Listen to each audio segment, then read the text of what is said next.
Indonesia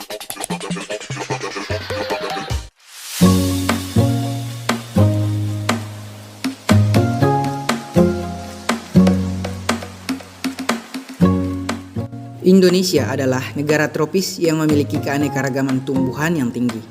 Namun, sebagian kecil yang diketahui dan termanfaatkan. Ditambah lagi dengan upaya pembangunan yang tidak memperhatikan aspek lingkungan, menimbulkan dampak peningkatan berbagai jenis pencemar, yang secara langsung ataupun tidak akan mempengaruhi alam dan lingkungan sekitar, bahkan dapat mengganggu kesehatan masyarakat. Penyelesaian permasalahan pencemaran lingkungan dapat dilakukan dengan upaya fitoremediasi. Fitoremediasi didefinisikan juga sebagai upaya penggunaan tanaman dan bagian-bagiannya untuk dikontaminasi limbah dan masalah-masalah pencemaran lingkungan, baik secara ex situ menggunakan kolam buatan atau reaktor maupun in situ atau secara langsung di lapangan atau daerah yang terkontaminasi limbah. Fitoremediasi umumnya menggunakan tumbuhan akuatik dalam lahan basah buatan sebagai pengolahan perairan dari pencemaran limbah cair. Namun, kebanyakan orang masih belum menyadari keberadaan tumbuhan akuatik di alam.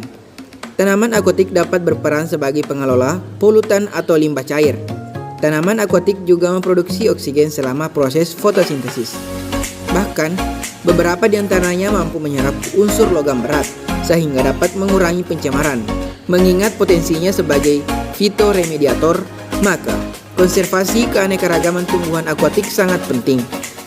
Studi terkait tanaman akuatik perlu dilakukan karena berperan penting pada konservasi tanaman akuatik seperti di Danau Tempe, Kabupaten Wajo. Jenis tanaman akuatik di Danau Tempe seperti kangkung, eceng gondok, mensiang, selada bebek, dan genjer. Penelitian ini bertujuan untuk mengetahui jenis tanaman akuatik yang paling efektif dalam berperan sebagai fitoremediasi untuk menyerap lumpur sebelum diolah di persawahan air minum daerah sehingga dapat menggantikan pemakaian tawas yang mengandung zat kimia dalam pengendapan lumpur sebagai sumber air bersih masyarakat di Sengkang, Kabupaten Wajo, dan daerah lain di sekitarnya yang sumber airnya berasal dari Danau Tempe.